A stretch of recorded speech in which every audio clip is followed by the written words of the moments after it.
Good afternoon, everybody. My name is Roy Heatherly, and it is a beautiful day in Monroe, West Monroe, Ouachita Parish, and all over the state of Louisiana. We're with Louisiana Catalyst, and we've got a very special guest today. Lieutenant Governor Billy Nungesser is with us, and he just wowed a crowd here in the Monroe Civic Center. And I'm joined by Mr. Louisiana Catalyst, Quentin Durr. He's a business manager for business development for Origin Bank, and he's president of Louisiana Catalyst. And Quentin, I'm going to throw it over to you and let you get this thing going. Well, thank you, Roy. Thank you. And thank you, Lieutenant Governor, for coming.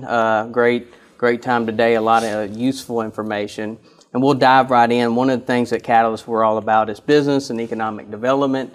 And so what we wanted to start off and just ask is, how does your department with tourism, how does that affect economic development and business in general? Yeah, you know, I didn't realize when I got elected Lieutenant Governor the importance of tourism to every community in the state.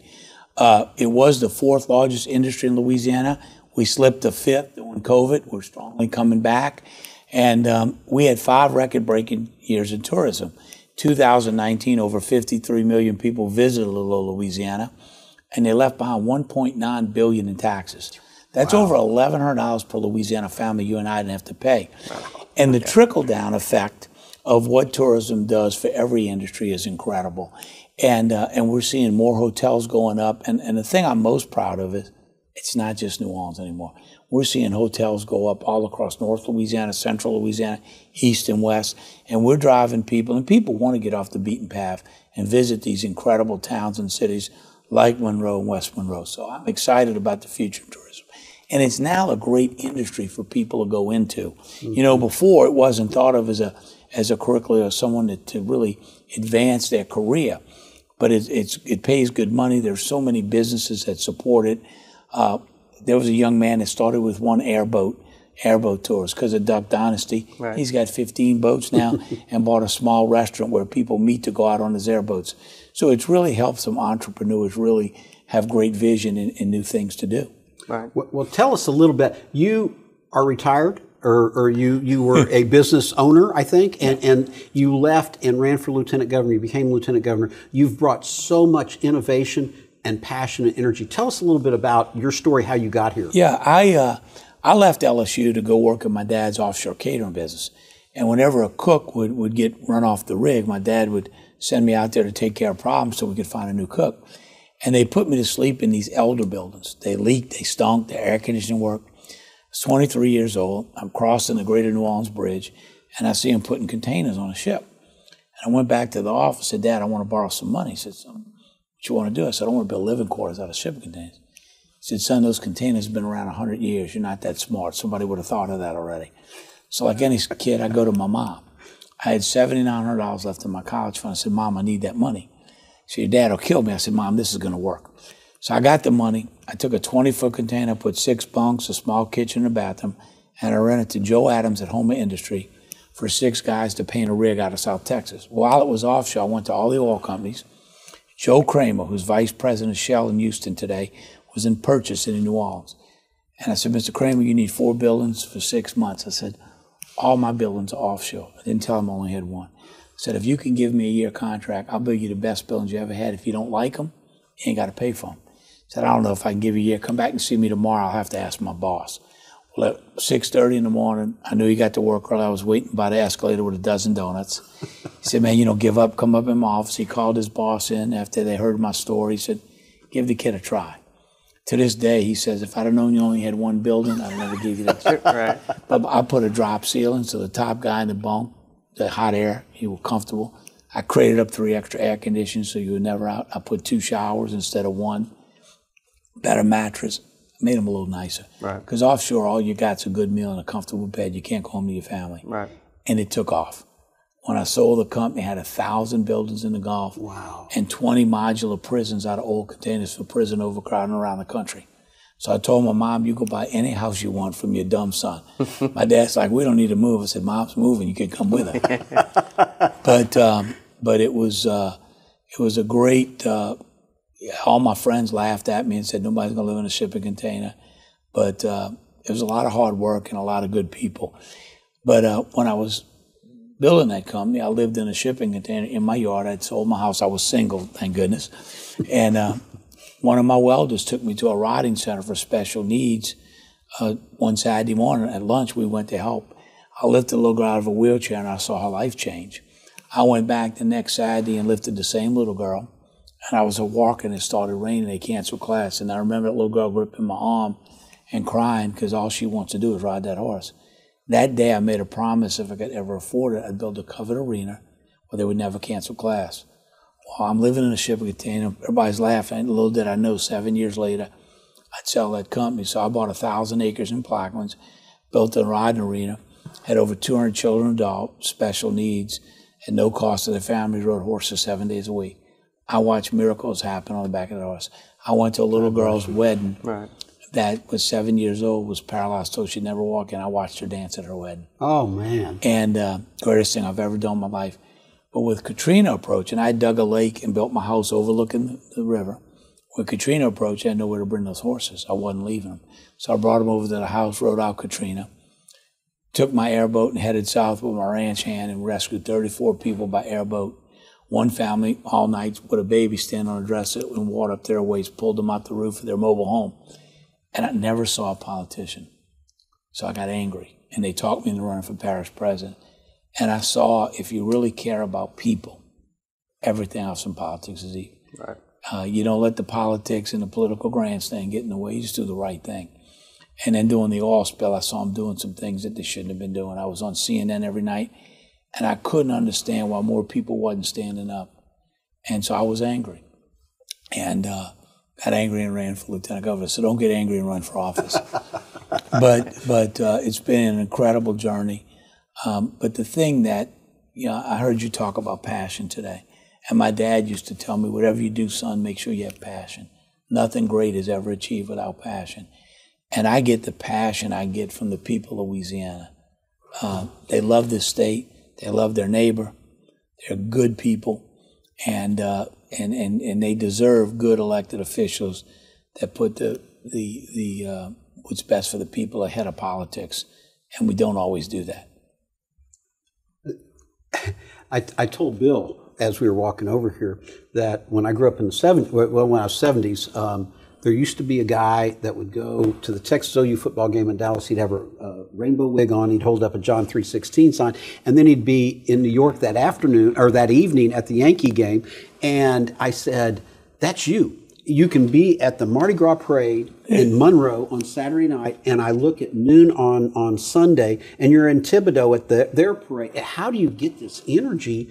That, I mean, the passion must drive it, but you've got an energy that is so, I mean, it's not envious, but it's inspirational." Well, when you go to a place and the people are honored you're there, how do you not? I got 11 things this Saturday, and the office called and said they need $500 for a TAR giveaway for poor kids. I told them you're booked. I said, look, make it work. I'll bring them a $500 check, and we'll provide those toys for those kids. Just move everything a half hour. I'm honored that people are honored when the lieutenant goes. And the reason I go to I've been to every town, city, and village at least twice in this state. For too long, politicians only go where they need the votes. And those cities and those towns, they don't need any help. They got bigger budgets than me. We've got to make sure we're doing everything for the Monroes and West Monroes and the Rustons and the Bonky, Louisiana, and do what we can to help them prosper, because we've got great people and great things to do all over the state. And for too long, we have not done that. And so I'm from a parish south of New Orleans. If you don't get lost crossing the bridge, you don't even know it's there. And when I tried to put something in the convention center about Plaquemines fishing, they said they didn't want it. They wanted people staying in New Orleans. So I've told New Orleans, if we're not promoting all Louisiana, you will not get a penny from the state tourism office. And they've changed their tune. And look, I'm fighting hard. That's one way to do it. Yeah. I'm fighting hard to save the French Quarter. It's not my job, but I know the French Quarter is important to tourism for the whole state.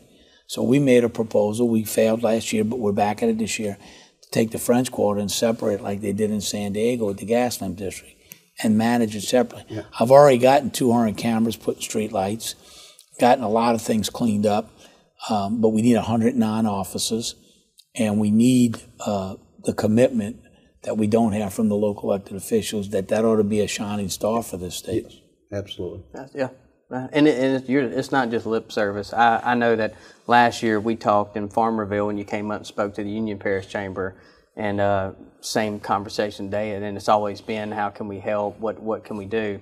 When we talk about North Louisiana, what would be the recommendation for us up here? You know, South Louisiana has a strong brand, and we feed off that, but is there opportunities you see for our area that we're not doing? Or, well, you know, back when I talked about the need to get some better flights into North Louisiana, to make sure we're marketing, especially, which we've done, the drive market for every event. No event is too small to go across the state line and let those people know we got a book fest or whatever it is. So we've got to make sure we're doing that very well. And we've got a social media team that is second to none. And I tell them, if we need 10,000 people at Main Street in West Monroe, don't let me find out we only had 9,000. And they're pretty good at how long you open it and look at it, right, whether you're going to go or not. Right. And so we're going to continue to do that in every corner of the state, wherever we need to do it. I think finally getting these groups to Poverty Point on a boat, because I've struggled to get bus tours to come this far, right, and doing some improvements there, which we're doing. Right. I think we can make that a draw internationally. And start to really promote it. And as these people take that Viking cruise line and go back home, and we're hoping that we can work with these cruise lines to extend from a half day to a whole day and take them to restaurants and different things, and really work with the local tourism folks to have more attractions for that, because that's a real opportunity. That industry expects to have 12 to 15 boats in the next 5 to 7 years, which is going to be an incredible boost for getting people up north. I talked to Francis Thompson and our congressional delegation about that rail across North Louisiana. Yes. That is going to be huge. As the highways are more crowded, I think you're going to see more people looking at train travel for vacation. Fuel prices are going to go up. We're never going to all drive a battery car in our lifetime. Right. So we need to get that rail reestablished. I think that's important. But something I did as parish president that I encourage, and we talked about it before COVID, and we need to get back on it. I went to I had 4 refineries in my parish, and I asked ConocoPhillips, let me see your vendor list. Where do you get you? Well, most of the stuff they got came out of Texas, because that's their corporate office. You can't walk in a chemical plant and sell them anything. So I found local vendors. Brandon Insulation, their company was out of San Antonio. What about Brandon Insulation in Metairie? Well, they do all their work now. In a short period, the air condition was out of Dallas. We got a local guy. He had to get training. But we saw over a period of my terms as parish president, we had no unemployment. We helped local companies prosper, and ConocoPhillips bragged by the time I left office, 90% of their vendors were Louisiana companies. Wow. Imagine if we set up a meeting with the government affairs people and purchasing people at Exxon in Baton Rouge. And we said, look, there's a lot of empty warehouses in Louisiana. What are you making out of state? Now, my friend's a banker in Kansas City. I used to raise elk with him. He said, Billy, let me know if anything ever happens to Exxon. Everybody in town works at a plant that makes stuff for there. Whatever that is, they could make it in North Louisiana. Right. Wouldn't have to truck it as far. And Exxon wouldn't need as many lobbyists, because in Baton Rouge, only people that support them are people in Baton Rouge. Legislators up here would support them if they employed people that made stuff. So imagine if we took every chemical plant on that river and asked them to make a little bit more of their products here in Louisiana. We could help every town and city. Problem is, it's not a fancy ribbon cut. You're not going to go on TV and it's rolling up your sleeves. Right. But we did it in Plaquemines Parish, and it worked. I had no unemployment. I had a $5 or $10 million surplus every year I was parish president. I was able to secure $2 billion in federal levies, fix every street and road, cut mosquito population by more than half. But we were able to fix everything. Right. And it was just working with the business community and listening to the people and taking the advantage of those companies that were there to do more. And they were glad to do it. And look, whoever that is in Kansas City, if they don't want to move their business to West Monroe, we'll start up a company here and make it. And We just got to ask. But too often we just want to go cut a few ribbons around the state and say, look what we did. And that's why it's, whether I stay where I'm at as lieutenant governor or run for governor, I just want somebody I can work with that will let me help them be successful. And one other thing besides the passion, one of my favorite quotes is by Ronald Reagan, my favorite president, who said, we can accomplish a lot if we don't care who gets credit. Amen. And that's why I give the legislator, and I just want to see things done. That's my reward. I don't have to get credit for it. And I think if we can have a team effort in Baton Rouge working for the greater good and get rid of the wasteful spending, there's a lot. So that same innovation, you applied that, and we're the only state, I think, that had a float in the Macy's Parade. We're going to the Rose Parade. I mean, that's really innovative thinking on how to market our state. Talk a little bit about that, and I know we got time. Well, when we started thinking about what do we do good, we have fairs and festivals, we have Mardi Gras. Well, I said, where in the world do they have other parades? Well, they got Macy's. I said, well, let's put a float in. Well, they don't really let states. I said, well, let's try. So we went out there and met with them. And then my guy said, look, Billy, you got to take this float. I said, I'm not putting my name on that float. We need a wow factor. So we went back and forth for several months. Then I said, look, we need a Louisiana on there. Well, they got, they're not going to take anybody. Well, we gave them John Batiste. Well, he's not well known. I said, well, he's a great performer. Well, then he gets nine nominees. Well, and then the naysayers, well, you're wasting $1.3 million. I said, well, look, we think this will give us a return on investment, and it did. Right. And then I said, let's go to the Rose Parade. Well, they've never let a state, and they're only letting 3 new floats in. Well, we could be one of those 3. So I think we went in with a team, and I think the thing that really swayed them was the fact that we were putting a teacher of the year, a firefighter of the year, a police officer, a doctor, nurse that risked their life on COVID. And the fact that besides COVID, Louisiana got hit with the 2 worst hurricanes. First hurricane ever to leave North Louisiana as a hurricane. And we could use a little shot in the arm, no pun intended. And I think that lady saw that ask was sincere. Right. And Louisiana needed it. And I don't know about you, but I flew home before the parade last year because I had to come home and do things with the Sugar Bowl. This year, I got a letter from the president of the Rose Bowl and asked me to captain the boat. Oh. So I'm going to have a captain's hat driving the river boat this year. So I'll be staying out for the parade. But to see the passion and the pride it made me feel to see, hey, that's our state. Right. And I just hosted I try to host after an election the first Lieutenant Governor's Conference because they all come, all the new ones. And the one question we go around the table and they ask me is, how do you get afloat in the Mesa? How'd you do this? How'd you do that? I said, I can't tell you all my secrets. Right. But it makes you awfully proud that we are innovative in doing new things like that set us apart. You just we're thank you for giving us this time. Always. But the other word I used some words to describe you earlier: passion, love, and energy. The other word is celebrate. You celebrate the Louisiana. Every breath you take, you're celebrating our state, and you're inclusive. You're bringing everybody into the celebration. I think that's just wonderful. Well, it's easy when we do have great people. And look, my first trip to Canada after I got elected, as a matter of fact, New Orleans had all the international market people, and all the other tour Olympics had a table in the hallway. And I'm like, why is New Orleans on the show? Well, the international market people work for them. So we put up 70% of the money. Well, that was done under Mitch. I came home and fired everybody, and now we have the international market if they want to partner with us.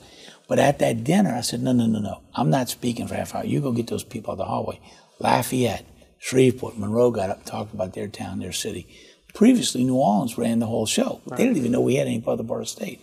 But you know what I did while they were speaking? I went around to each table, and I asked these travel writers, tour operators, why do you send people to Louisiana? I just got elected. I need to know. Every one of them had a story about Louisiana people. One lady, this is Canada, one lady said, y'all invite Canadians to your backyard to eat crawfish. You don't even know them. Another lady said, fair enough. Yeah. Another lady said, I send a bus tour to Lafayette every year. And they were eating at Randall's. And they kept watching these people dancing funny. And the lady saw them and went and dragged them out there and chair and taught them the Zydeco dance.